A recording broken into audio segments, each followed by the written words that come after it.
بسم الله الرحمن الرحيم الحمد لله رب العالمين والعاقبة للمتقين والصلاة والسلام على سيد المرسلين نبينا محمد وعلى آله وصحبه أجمعين ومن تبعهم بإحسان إلى يوم الدين أما بعد. عن عبد الله بن عباس رضي الله عنهما قال قال رسول الله صلى الله عليه وسلم نعمتان مغبون فيهما كثير من الناس الصحة والفراغ رواہ البخاری. عبداللہ بن عباس رضی اللہ عنہما سے روایت انہوں نے کہا کہ رسول اللہ صلی اللہ علیہ وسلم نے فرمایا کہ دو ایسی نعمتیں ہیں کہ جن کی غلط استعمال کی بنا پر اکثر لوگ جو ہیں خسارے میں ہیں. وہ دو نعمتیں ایک صحت ہے اور دوسرا فرصت. یہ جو حدیث ہے اس کتاب کے 95 نمبر کی حدیث ہے اور بڑی اہم حدیث ہے، خاص طور پر وقت کی قدر کرنے کے تعلق سے، وقت کو غنیمت سمجھنے کے تعلق سے، اور انسان کی جو زندگی ہے یہ اللہ رب العالمین کی طرف سے عطا کردہ ہے، اور اللہ رب العالمین نے اس دنیا میں آنے سے پہلے ہی ہر انسان کی اس دنیا سے جانے کا وقت بھی لکھ دیا ہے. یعنی دنیا میں آنے سے پہلے ہی اس کے جانے کا وقت بھی لکھ رکھا ہے کہ فلاں انسان جو ہے فلاں اتنے سال، اتنے مہینے اور اتنے دن اور اتنے گھنٹے یہ جو ہے زندہ رہے گا اور اس کے بعد جو ہے اس دنیا سے چلا جائے گا. تو اللہ رب العالمین نے جو نعمت ہمیں دی ہے یہ بہت بڑی نعمت ہے. وقت کی جو نعمت ہے یہ بہت بڑی نعمت ہے، اور یہ بڑی عظیم الشان حدیث ہے اس مسئلے کے اوپر کہ اللہ کے رسول صلی اللہ علیہ وسلم نے مختصر سے کلمات کے اندر بڑی اہم باتیں جو ہیں رسول اللہ صلی اللہ علیہ وسلم نے بتائی، اور اسی کو کہتے ہیں جوامع الکلم. اللہ کے رسول صلی اللہ علیہ وسلم نے فرمایا اوتی تو جوامع الکلم، مجھے جو ہے جوامع الکلم دیا گیا. جوامع الکلم کیا ہے؟ یعنی مختصر سی بات لیکن مفہوم کے لحاظ سے بہت وسیع. تو اللہ کے رسول صلی اللہ علیہ وسلم نے اس حدیث میں بڑی اہم بات بتائی. سب سے پہلی چیز نعمت. نعمتان، دو نعمتیں. نعمت کس کو کہتے ہیں؟ ہر وہ چیز جس سے آپ کو فائدہ ملے، چاہے دینی ہو چاہے دنیاوی ہو، اس کو نعمت کہتے ہیں. اور اللہ رب العالمین کی انسانوں کے اوپر بے شمار نعمتیں ہیں جنہیں انسان جو ہے گن بھی نہیں سکتا ہے. اسی بنا پر اللہ رب العالمین نے ارشاد فرمایا وَإِن تَعُدُّوا نِعْمَةَ اللَّهِ لَا تُحْصُوهَا إِنَّ الْإِنسَانَ لَظَلُومٌ كَفَّارٌ. کہ لوگوں اگر تم اللہ کی نعمتوں کو شمار کرنا چاہو تو گن نہیں سکتے. بے شک انسان جو ہے ظلم کرنے والا اور بڑا ناشکرا ہے. تو گویا کہ اللہ رب العالمین کی جو نعمتیں ہیں ان کو ہم گن نہیں سکتے ہیں، اور یہ اللہ رب العالمین کا ہر انسان کے اوپر انعام ہے، اس کا فضل ہے، اس کا کرم ہے. اور یہ جو نعمتیں ہیں یہ اللہ رب العالمین کی طرف سے دی گئی ہیں تاکہ ہم ان کا صحیح استعمال کریں، ان کا استعمال کر کے ہم اللہ رب العالمین کی قربت حاصل کریں. اور اللہ کے رسول صلی اللہ علیہ وسلم نے ان دونوں نعمتوں کو خاص کیا. کیا ہے؟ سب سے پہلے الصحہ والفراغ. صحہ کے معنی ہوتے ہیں تندرستی، یعنی جسمانی تندرستی، عقلی تندرستی. اور سب سے پہلے اللہ کے رسول صلی اللہ علیہ وسلم نے تندرستی کا ذکر کیا ہے، کیونکہ عام طور پر جو ہے تندرستی ایسی چیز ہے، اور تندرستی اس کے اندر کیا ہے کہ آدمی جو ہے تندرستی کی حالت کے اندر اپنی جو دنیا اور آخرت کی بھلائیاں رہتی ہیں اس کے بارے میں سوچتا ہے. اور تندرستی کی نعمت اگر معلوم کرنا ہے آپ کو تو ان لوگوں سے معلوم کریں جو مریض ہیں، جو مرنے کے قریب ہیں، جو دنیا سے مایوس ہو چکے ہیں. وہ لوگ جانتے ہیں کہ تندرستی کی کیا قدر ہے. اچھا، فرصت. دوسری چیز کیا ہے؟ فرصت. آدمی کسی بھی چیز میں اگر مشغول ہو جاتا ہے تو پھر اس کو جو ہے جس میں وہ مشغول ہے پورا دھیان اسی میں رہتا ہے، اپنی جو اہم چیز ہے اس کو بھی چھوڑ دیتا ہے مشغولیت کی بنا پر. اسی بنا پر جو ہے یہ جو فرصت کی اور خالی بیٹھی رہنے کی جو نعمت ہے یہ اللہ رب العالمین کی بہت بڑی نعمت ہے۔ اچھا، اس نعمت کی اہمیت ہمیں کب معلوم ہوگی؟ آج ہمیں اس کی کوئی قدر نہیں ہے، اور آج ہمارے نزدیک اس کی ویلو بھی نہیں ہے۔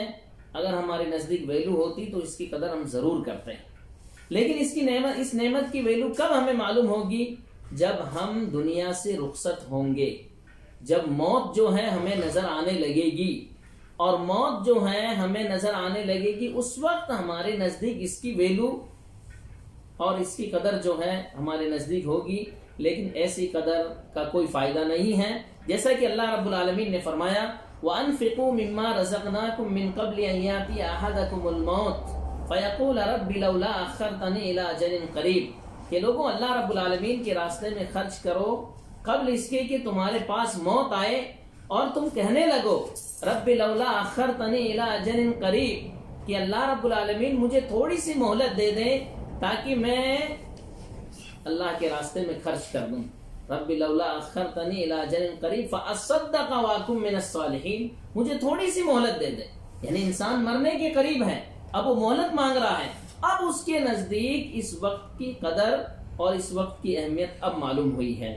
اسی طریقے سے اللہ رب العالمین نے دوسری جگہ فرمایا حتی اذا جاء احدهم الموت قال رب ارجعونی لعلی اعمل صالحا فیما ترکت کلا انها کلمۃ هو قائلها، کہ جب کسی کے پاس موت کا فرشتہ آ جاتا ہے تو کہتا رب ارجعونی لعلی اعمل صالحا، اللہ مجھے واپس لوٹا دے، یعنی مجھے فرصت دے دے تاکہ میں جو ہے نیک عمل کر لوں، اچھا عمل کر لوں، فیما ترکتو جو مجھ سے چھوٹ گیا ہے۔ تو اللہ رب العالمین کا کیا جواب رہے گا؟ کلا انہا کلمۃ ہوا قائلھا، یہ تو اس کی بات ہے، یعنی اس کے کہنے پر ہم اس کو موقع تھوڑی دینے والے ہیں۔ تو یہ جو ہے یہ اللہ رب العالمین کا بہت بڑا انعام ہے، ایک تو فرصت کی نعمت اور دوسری صحت کی نعمت، اور قیامت کے دن ہم ضرور ان نعمتوں کے بارے میں پوچھے جائیں گے۔ اللہ رب العالمین نے فرمایا ثم لتسألن یومئذ عن النعیم، کہ قیامت کے دن ضرور بھی ضرور تم لوگ نعمتوں کے بارے میں پوچھے جاؤ گے۔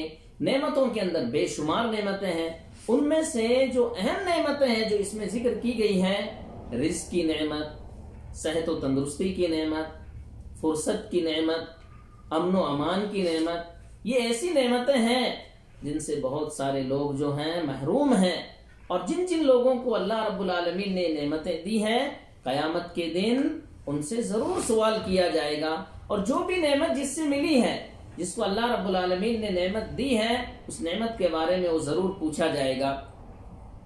اسی بنا پر اللہ کے رسول صلی اللہ علیہ وسلم نے فرمایا اغتنم خمسا قبل خمس، تو انہی میں سے ایک چیز کیا ہے کہ پانچ چیزوں کے آنے سے پہلے تم جو ہے غنیمت سمجھو۔ وہ کیا ہے پانچ چیزیں؟ سب سے پہلی چیز صحتک قبل سقمک، دیکھو تندرستی کو غنیمت جانو بیمار ہونے سے پہلے۔ انسان جب بیمار ہو جاتا کچھ نہیں پتا اس کو، اور نہ اس کو جو ہے کسی چیز کا دھیان، بس بیماری کے اندر پریشان حال، ہاں کرتا رہتا ہے، اور سب چیزیں اس کے نزدیک جو ہے بیکار ہیں، وہ چاہتا ہے کہ میں تندرست ہو جاؤں۔ تو اللہ کے رسول صلی اللہ علیہ وسلم نے فرمایا کہ تندرستی کی نعمت جو ہے اس کو غنیمت جانو بیماری کی آنے سے پہلے۔ اور دوسری چیز کیا فرمائی؟ وَفَرَاغَكَ قَبْلَ شُغْلِكَ، دیکھو فرصت کو غنیمت جانو مشغول ہونے سے پہلے۔ یہ اللہ رب العالمین کی بہت بڑی نعمتیں ہیں جو ہمارے پاس موجود ہیں۔ اب ہمیں چاہیے کہ ہم ان نعمتوں کا شکر ادا کریں، کیونکہ اللہ رب العالمین کا ایک اصول ہے۔ اللہ رب العالمین نے کیا فرمایا؟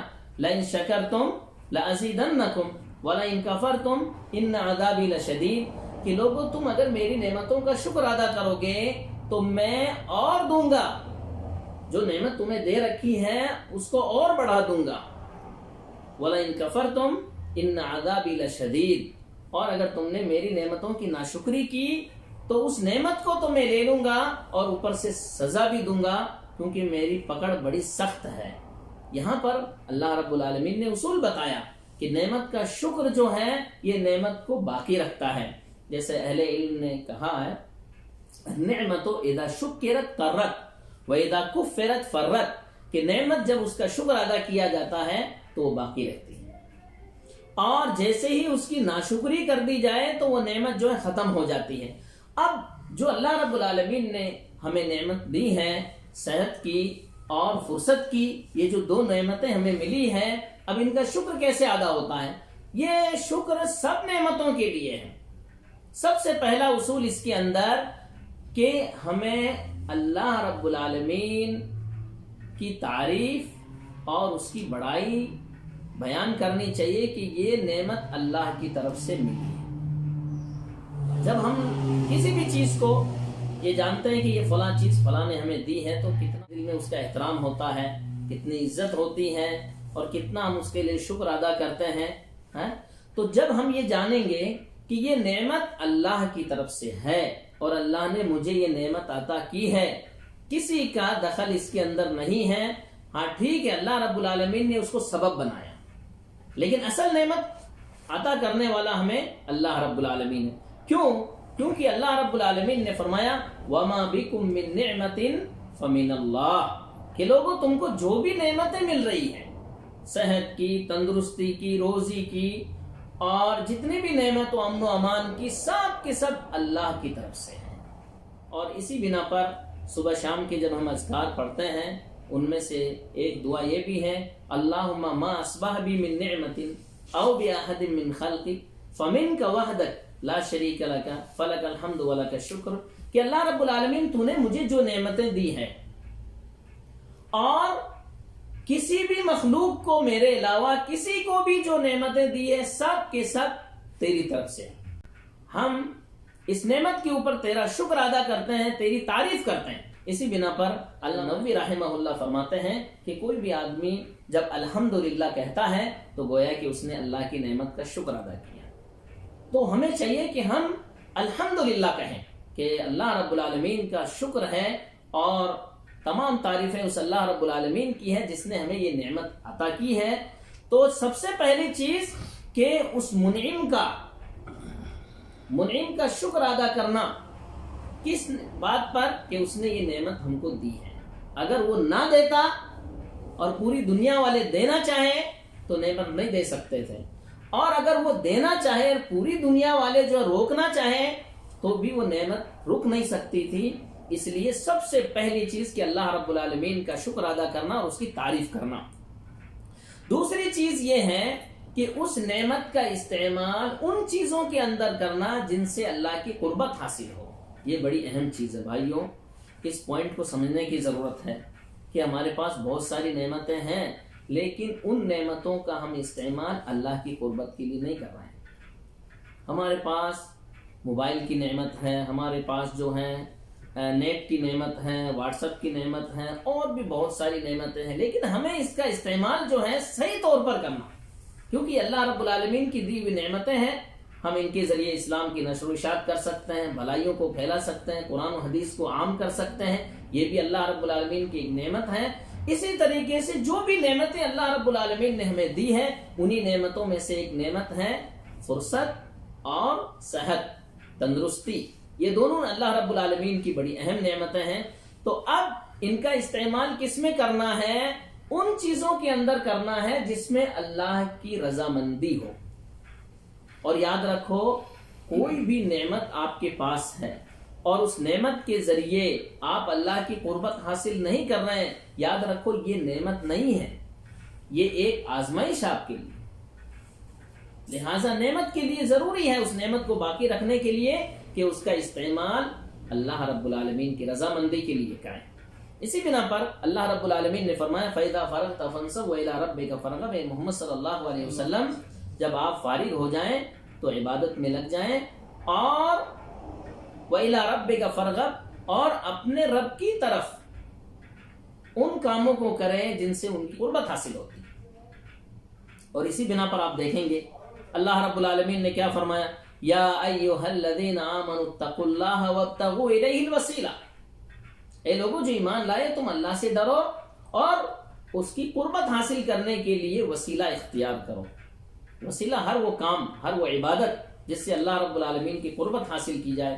اسی طریقے سے اللہ رب العالمین نے فرمایا یا ایھا الذین آمنوا ارکعوا واسجدوا واعبدوا ربکم وافعلوا الخیر لعلکم تفلحون، کہ لوگوں جو ایمان لائے ہو تم اللہ کے لیے رکوع کرو، سجدہ کرو اور ہر طرح کی بھلائی اللہ رب العالمین کے لیے کرو۔ یعنی کہنے کا مطلب یہ ہے کہ اللہ نے جو بھی ہم کو نعمت دی ہے، فرصت والی نعمت، صحت والی نعمت، اس کا جو استعمال ہے وہ اللہ رب العالمین کے راستے میں کرنا۔ اللہ نے کسی کو مال کی نعمت دی ہے، لہٰذا مال کی نعمت اللہ کے راستے میں لگانا۔ اللہ تعالیٰ نے کسی کو جسمانی نعمت دی ہے، اس جسمانی نعمت کا استعمال اللہ کی عبادت میں کرنا۔ اور اللہ رب العالمین نے کسی کو منصب کی نعمت دی ہے، شہرت کی نعمت دی ہے، اور جو جو نعمتیں دی ہیں ان کا استعمال ضروری ہے کہ اللہ کی اطاعت کے اندر کیا جائے تاکہ وہ نعمت باقی رہے۔ تو دو چیزیں ہوئی، پہلی چیز یہ ہے کہ اللہ رب العالمین کی تعریف کرنا اس نعمت کے اوپر، دوسرا یہ ہے کہ اس کا استعمال اللہ کی اطاعت کے اندر کرنا، اور تیسری چیز یہ ہے کہ اس کو بیکار ضائع کرنے سے بچنا، بیکار جو ہے اس کو ختم کرنے سے بچنا۔ کیسے؟ مثال کے طور پر ہمارے پاس فرصت کی نعمت ہے، اب آدمی بہت سارے لوگ جو ہیں خالی بیٹھے رہتے ہیں اور اس کا استعمال جو ہے دنیا اور آخرت کی بھلائی کے لیے استعمال نہیں کرتے ہیں۔ اب خالی بیٹھے رہتے ہیں تو ضروری ہے کہ بھئی اس کا استعمال جو ہے آپ ایسے کام میں کریں، چاہے دنیاوی استعمال کریں اس کا، چاہے اخروی استعمال کریں، لیکن اس فرصت کا استعمال کریں۔ تو خالی بیٹھا رہنا یہ اللہ رب العالمین کی نعمت ہے۔ اب بہت سارے کیا کرتے ہیں، مثال کے طور پر ہم لوگ جو ہیں بینک میں انتظار کرتے رہتے ہیں کہ ہم کسی کام کے اندر جو ہے اشارہ کھلنے کے اندر ٹائم ہے، یہ فرصتیں ہیں ہمارے پاس میں، ان فرصتوں کو ہمیں اللہ کے ذکر کے اندر لگانا چاہیے۔ سبحان اللہ، الحمدللہ، اللہ اکبر، لا الہ الا انت سبحانک انی کنت من الظالمین۔ بہت سارے اشاروں کے اوپر لکھا رہتا ہے اشغل وقتک فی ذکر اللہ، کہ اپنے وقت کو یہ ذکر کے اندر استعمال کرو۔ یعنی خالی بیٹھا رہنا اللہ کی بہت بڑی نعمت ہے، لہٰذا اس کا استعمال صحیح ہونا۔ تو ان اوقات کے اندر ہمیں اللہ رب العالمین کو یاد کرنا چاہیے، جو ہمیں چھوٹی موٹی صورتیں یاد ہیں ان کو ہمیں جو ہے دہرانا چاہیے۔ اسی طریقے سے ہمارے لیے کیا ہے کہ ہم گھنٹوں گھنٹوں مجلسوں میں بیٹھ جاتے ہیں، لیکن اتنے بڑے کنجوس ہوتے ہیں کہ ان مجلسوں کے اندر اللہ کا ذکر نہیں کرتے ہیں۔ اسی بنا پر اللہ کے رسول صلی اللہ علیہ وسلم نے فرمایا کہ کوئی مجلس کہیں لگی اور اس میں اللہ کا ذکر نہیں کیا تو قیامت کے دن مجلس والے جو ہیں اللہ رب العالمین کے افسوس کریں گے، کاش کہ ہم اللہ رب العالمین کا ذکر کرتے اس مجلس کے اندر۔ اور سبحان اللہ، اللہ کے رسول صلی اللہ علیہ وسلم جو ہیں ایک مجلس کے اندر، صحابی کہتے ہیں کہ ایک مجلس کے اندر آپ بیٹھتے تھے تو 100 مرتبہ استغفار کیا کرتے تھے۔ استغفر اللہ الذی لا الہ الا هو الحی القیوم واتوب الیہ، یا استغفر اللہ۔ اس طریقے سے اللہ کے رسول صلی اللہ علیہ وسلم جو ہیں بلکہ یہ فرمایا کرتے تھے استغفر اللہ ربی من کل ذنب، یا رب اغفر لی وتب علی انک انت التواب الرحیم، رب اغفر لی وتب علی انک انت التواب الرحیم، کہ اللہ مجھے معاف کر دے، میری توبہ قبول کر لے، اور تو بہت زیادہ توبہ قبول کرنے والا اور معاف کرنے والا ہے۔ تو یہ اللہ کے رسول صلی اللہ علیہ وسلم ایک مجلس کے اندر 100 مرتبہ پڑھا کرتے تھے۔ لہٰذا ہمیں چاہیے اٹھتے بیٹھتے چلتے پھرتے یہ وقت کو آپ غنیمت جانیں، کیونکہ یہ آپ کی زندگی ہے، اور جو دن جا رہا ہے نا قیامت تک وہ واپس آنے والا نہیں ہے۔ اسی بنا پر حسن بصری رحمہ اللہ فرماتے ہیں کہ ہر روز سورج جو طلوع ہوتا ہے وہ دن کہتا ہے کہ ابن آدم میں آج طلوع ہوا ہوں، میں آیا ہوں، میں قیامت کے دن یا تو تیری موافقت میں گواہی دوں گا یا تیری مخالفت کے اندر گواہی دوں گا۔ تو نے اگر میرا استعمال اللہ کی رضامندی کے لیے استعمال کیا تو میں تیری موافقت میں گواہی دوں گا، اور میرا استعمال اللہ کی نافرمانی میں کیا یا مجھے تو نے بیکار کر دیا، اس فرصت کا تو نے صحیح استعمال نہیں کیا، تو قیامت کے دن میں تیری مخالفت میں اور تیرے خلاف جو ہے گواہی دینے والا ہوں۔ اللہ رب العالمین سے دعا ہے کہ اللہ رب العالمین ہمیں اپنی صحت و تندرستی اور اپنا جو وقت ہے فرصت اس کو اللہ رب العالمین کی اطاعت کے اندر استعمال کرنے کی توفیق عطا فرمائے، اور اللہ رب العالمین ہمیں ایمان و عمل کی توفیق عطا فرمائے۔ آمین۔ وآخر دعوانا ان الحمد للہ رب العالمین۔